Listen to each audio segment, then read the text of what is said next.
ಕಲಬೆರಕೆ ಅಡಿಕೆ ಜಾಲದ ವಿರುದ್ಧ ಹೋರಾಟ ನಿರಂತರ. ಕಾರೇಹಳ್ಳಿ ಉಲ್ಲಾಸ್.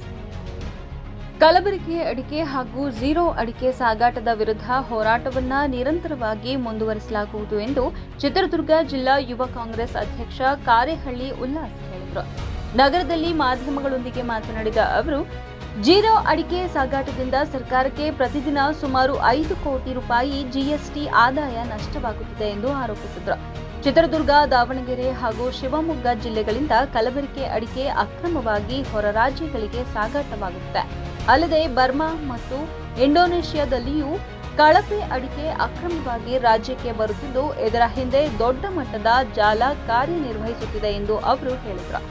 ಈ ಕುರಿತು ಸರ್ಕಾರದ ಗಮನಕ್ಕೆ ವಿಷಯವನ್ನ ತರಲಾಗಿದ್ದು, ತೆರಿಗೆ ವಂಚನೆ ನಡೆಸುತ್ತಿರುವ ಅಡಿಕೆ ವ್ಯಾಪಾರಿಗಳು ಹಾಗೂ ದಲ್ಲಾಳಿಗಳ ವಿರುದ್ಧ ಕಠಿಣ ಕ್ರಮ ಕೈಗೊಂಡು ಕಲಬೆರಕೆ ಅಡಿಕೆ ಜಾಲವನ್ನ ಭೇದಿಸುವಂತೆ ಸರ್ಕಾರಕ್ಕೆ ಮನವಿ ಸಲ್ಲಿಸಲಾಗಿದೆ ಎಂದು ತಿಳಿಸಿದರು.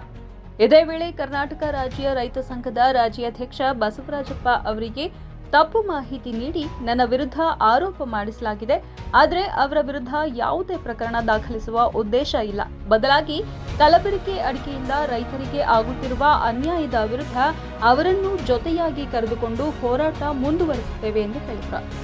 ಇವತ್ತೇನು ನಮ್ಮ ಚಿತ್ರದುರ್ಗ ಜಿಲ್ಲೆ, ಶಿವಮೊಗ್ಗ ಜಿಲ್ಲೆ, ದಾವಣಗೆರೆ ಜಿಲ್ಲೆಗೆ ಬರ್ಮಾ ದೇಶದಿಂದ ಹಾಗೂ ಇಂಡೋನೇಷ್ಯಾದಿಂದ ಮಂಗಳೂರು ಹಾರ್ಬರ್ ಮೂಲಕ ನಮ್ಮ ಜಿಲ್ಲೆಗಳಿಗೆ ಕೆಲವೊಂದು ವರ್ತಕರುಗಳಿಗೆ ಬರ್ಮಾ ದೇಶದ ಅಡಿಕೆಗಳು, ಕಳಪೆ ಅಡಿಕೆಗಳು ಬರ್ತಿದ್ದಾವೆ. ಅದಕ್ಕೆ ರೆಡ್ ಆಕ್ಸೈಡ್ ಮಿಕ್ಸ್ ಮಾಡಿ ನಮ್ಮ ಸ್ಥಳೀಯ ಅಡಿಕೆ ಜೊತೆಗೆ ಅದನ್ನು ಬೆರೆಸಿ ಅವಾಗ ಏನಾಗುತ್ತೆ, ಬೆರೆಸಿದಾಗ ಏನಾಗುತ್ತೆ, ನಮ್ಮ ಸ್ಥಳೀಯ ಅಡಿಕೆಗೆ ಬರ್ಮಾ ದೇಶದಿಂದ 120 ರೂಪಾಯಿಗೆ ಅಲ್ಲಿ ಅಡಿಕೆ ಸಿಗುತ್ತೆ. ನಮ್ಮ ಸ್ಥಳೀಯ ಅಡಿಕೆ 550ರಿಂದ 400 ರೂಪಾಯಿ ಇರೋದ್ರಿಂದ ಅದನ್ನು ಕಲಬೆರಕೆ ಮಾಡೋದ್ರಿಂದ ನಮ್ಮ ಸ್ಥಳೀಯ ಅಡಿಕೆನ ರೇಟು ಡೌನ್ ಮಾಡ್ತಿದ್ದಾರೆ ಈ ಒಂದು ವ್ಯವಸ್ಥಿತ ಕೆಲವು ವರ್ತಕರುಗಳು.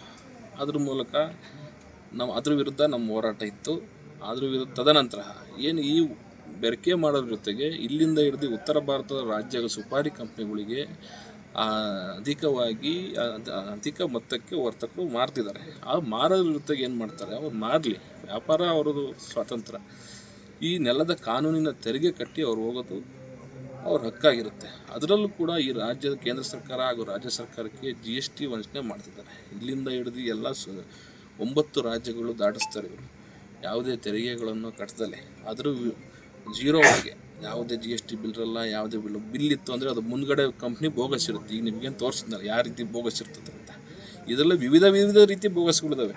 ಈ ಎಲ್ಲ ವಿವಿಧ ರೀತಿ ಸರ್. ಇದರಲ್ಲಿ ಸರ್ಕಾರಕ್ಕೆ ದಿನಕ್ಕೆ ಒಂದು 5 ಕೋಟಿ ರೂಪಾಯಿ, ರಾಜ್ಯ ಸರ್ಕಾರಕ್ಕೆ 5 ಕೋಟಿ ರೂಪಾಯಿ, ಕೇಂದ್ರ ಸರ್ಕಾರಕ್ಕೆ 5 ಕೋಟಿ, ಒಂದು ದಿನಕ್ಕೆ, ಒಂದು ತಿಂಗಳಿಗೆ 106 ಕೋಟಿ ರೂಪಾಯಿ ನಷ್ಟ ಆಗುತ್ತೆ. ಇದನ್ನು ಸರ್ಕಾರ ಗಮನಕ್ಕೆ ತಂದಿದ್ದೀವಿ. ಸರ್ಕಾರನೂ ಇದನ್ನು ವಿಶೇಷ ಸಮಿತಿ ರಚನೆಗೆ ಇದು ಮಾಡ್ಕೊಂಡು ಅದು ಕಾರ್ಯರೂಪ ಸೂಚಿಸ್ತೇವೆ. ಮುಂದಿನ ದಿನಗಳಲ್ಲಿ ನಾನು ಮುಖ್ಯಮಂತ್ರಿಗೆ ನಿಯೋಗ ಹೋಗಿ ಯಾವ ರೀತಿಯಾಗಿ ಈ ನಡೀತಿದೆ ಅಂತ ಬ್ರೀಫಾಗಿ ಇದಕ್ಕೆ ಹೆಂಗೆ ಕಡಿವಾಣ ಹಾಕಬೇಕು ಅನ್ನೋದ್ರ ಮೂಲಕ ನಾವರಿಗೆ ನಮ್ಮಿಂದ ಒಂದು ಮನವಿ ಕೊಟ್ಟು ಮುಂದಿನ ದಿನಗಳಲ್ಲಿ ಸರ್ಕಾರಕ್ಕೆ ಆದಾಯ ಬರೋ ನಿಟ್ಟಿನಲ್ಲಿ ಯುವ ಕಾಂಗ್ರೆಸ್ಸು ಹೋರಾಟ ಮುಂದುವರಿಸುತ್ತೆ.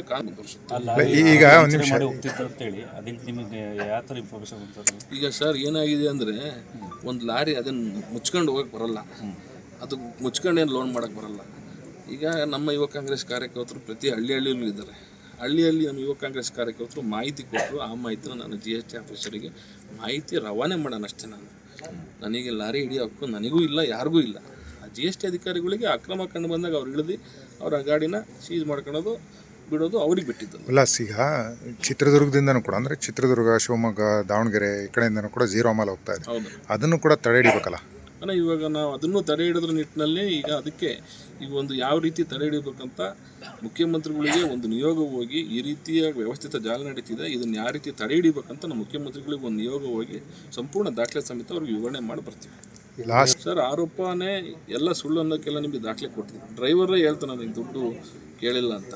ಮತ್ತು ನಾನು ಹೋಗಿ ಲಾರಿ, ಅವ್ರು ಹೇಳೋದು ಲಾರಿಲಿ ಹಿಡಿದ್ರು ರಸ್ತೆಯಲ್ಲಿ ಹೋಗ್ತಿರೋ ಗಾಡಿ ಅಡ್ಡ ಹಾಕ್ತಾರೆ ಅಂತ ಹೇಳ್ತಾರೆ. ನಿಮಗೆ ಲಾರಿ ಎಲ್ಲಿ ನಿಂತಿತ್ತು ಡಾಬಾದಲ್ಲಿ ಅನ್ನೋದು ತೋರಿಸ್ತೀನಿ. ನಾವು ಆ ಜಾಗಕ್ಕೆ ಹೋದ ಡ್ರೈವರ್ ಊಟ ಮಾಡ್ತಿದ್ದ.